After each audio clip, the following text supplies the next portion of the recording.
여러분, 만약 누군가가 여러분을 죽였다고 가정해 봅시다. 그리고 며칠 뒤 그 살인자가 다시 나타나서 당신의 시신을 짓밟고 또다시 목숨을 앗아간다면 믿으시겠습니까?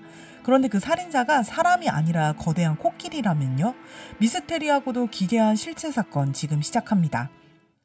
2022년 6월 인도 동부 오디샤주. 이곳은 울창한 숲과 논밭이 어우러진 평화로운 시골 마을 마요르 반즈입니다. 이 마을에서 68세 여성 마야 무르브는 평범한 하루를 보내고 있었습니다. 그날 오후 그녀는 우물가로 물을 길러갔습니다. 태양은 머리 위에서 내리쬐었고 새들이 나지막히 지저귀며 한가로운 풍경을 만들고 있었죠. 그런데 갑자기 멀리서 낮고 무거운 울음소리가 들려왔습니다. 마을 사람들은 그 소리를 듣자마자 숨을 죽였습니다. 왜냐하면 이 울음소리의 주인은 바로 근처 숲에서 마을로 내려온 야생 코끼리였기 때문입니다. 마야무르무가 고개를 돌렸을 땐 이미 늦었습니다. 약 2.5톤이 넘는 거대한 암컷 코끼리가 우물가로 돌진해 오고 있었습니다. 그 속도와 힘은 상상을 초월했습니다. 마야는 도망치려 했지만 거대한 코끼리의 긴 코가 그녀를 휘감아 땅으로 내던졌습니다. 목격자들의 증언에 따르면 그 코끼리는 단순히 마야를 위협하는 것이 아니라 분명히 그녀를 겨냥하고 있었다고 합니다. 코끼리는 발로 그녀를 짓밟고 긴 상아로 찌르며 마야가 숨을 거둘 때까지 공격을 멈추지 않았습니다. 그 후 코끼리는 아무 일 없다는 듯 숲속으로 사라졌습니다. 마을 사람들은 충격에 빠졌습니다. 하지만 그들은 아직 몰랐습니다. 이 사건이 끝이 아니라 시작이라는 것을. 마야무르무의 시신은 전통 방식대로 마을 광장에서 장례를 치르기로 했습니다. 그날 저녁 마을 사람들은 모닥불 옆에서 기도문을 읽고 있었습니다. 그런데 멀리서 또다시 그 낯선 울음소리가 들려왔습니다. 사람들은 설마했습니다. 그러나 숲속에서 모습을 드러낸 것은 바로 마야를 죽였던 그 같은 코끼리였습니다. 그 거대한 몸집이 장례식장 쪽으로 똑바로 걸어왔습니다. 사람들은 혼비백산에 도망쳤고 순식간에 장례식장은 아수라장이 되었습니다. 코끼리는 시신이 놓인 장례용 들것을 발로 차 올렸습니다. 그리고 믿기 어렵겠지만 이미 숨이 멎은 마야의 몸을 다시 짓밟기 시작했습니다. 몇 분간 계속된 이 기괴한 행위 뒤 코끼리는 모닥불과 재물까지 부수고 다시 숲속으로 사라졌습니다. 이 사건 이후 마요르반즈 마을은 공포에 휩싸였습니다.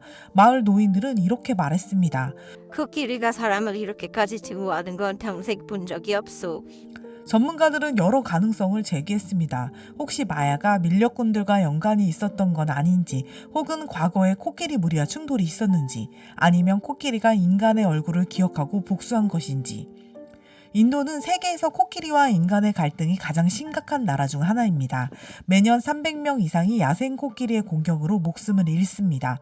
하지만 죽음 뒤에도 다시 나타나 시신을 공격한 사례는 거의 보고된 적이 없습니다.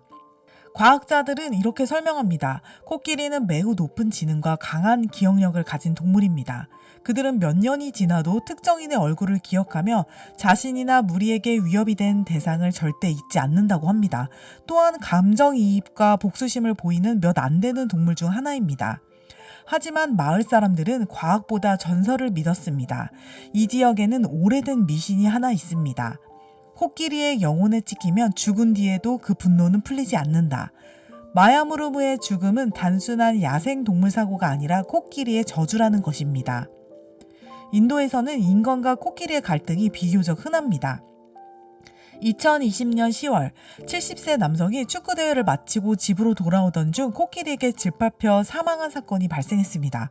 실제로 세계 인도에서는 매년 100명 이상이 코끼리에게 목숨을 잃는다고 추산합니다. 인도에는 아시아 코끼리가 서식하는데 이 코끼리는 하루 최대 19시간을 먹이를 먹고 매일 220파운드의 배설물을 배출하며 대규모 농경지를 포함하여 최대 125제곱마일을 돌아다닙니다. 멸종위기에 처한 이 동물들은 인구 증가로 인한 서식지 감소로 큰 위협을 받고 있습니다. 서식지 감소로 인해 코끼리들은 옛숲의 터전을 대신해 수많은 농장, 정착지 그리고 농장에서 대체 식량원을 찾아야 합니다. 코끼리는 크고 파괴적인 동물이며 소규모 농가들은 코끼리의 습격으로 하룻밤 사이에 생계를 완전히 잃을 수도 있습니다. 코끼리는 대규모 농업 사업체에 수백만 달러의 피해를 입혔습니다.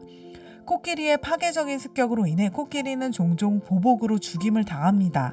라고 밝혔습니다. 오디샤주는 광물이 풍부한 주이며 산업활동으로 인해 인간과 야생동물 간의 갈등이 증가하고 있습니다. 인간이 야생지역으로 더 깊이 침투함에 따라 코끼리와 같은 동물들이 인간과 마주칠 가능성이 더 커졌습니다. 2021년 4월부터 10월까지 2주에서 최소 42마리의 코끼리가 죽은 것으로 추정됩니다. 사건 이후 마야의 장례는 다시 치러졌지만 코끼리는 끝내 잡히지 않았습니다. 그 거대한 그림자는 여전히 숲속 어딘가를 배회하고 있을지도 모릅니다. 마야 무르무 사건은 전 세계 언론의 관심을 끌었고 인터넷에서는 코끼리의 복수라는 제목으로 회자되었습니다. 누군가는 인간이 동물에게 저지른 수많은 잔혹행위가 결국 돌아온 것이라고 말합니다. 또 누군가는 그건 단순한 복수가 아니라 집념이었다고 합니다. 코끼리는 친족을 잃은 슬픔을 겪는 것으로 알려진 동물 중 가장 지능적이고 사교적인 동물 중 하나입니다. 발표된 한 연구에 따르면 무리 구성원 중 한 마리의 죽음에 반응하는 코끼리들은 시신의 냄새를 맡고 얼굴이나 귀를 만진다고 합니다. 또한 코끼리들은 죽음에 반응하여 다양한 종류의 소리를 내며 일부는 죽은 동물을 살려보려고 시도했다는 사실도 발견했습니다. 그리고 지금 이 순간에도 인도의 숲속 어딘가에서는 코끼리 한 마리가 오래전의 기억을 되새기고 있을지도 모릅니다. 여러분은 어떻게 생각하시나요? 이건 우연일까요? 아니면 정말로 복수였을까요? 댓글로 여러분의 의견을 남겨주세요. 오늘의 요약.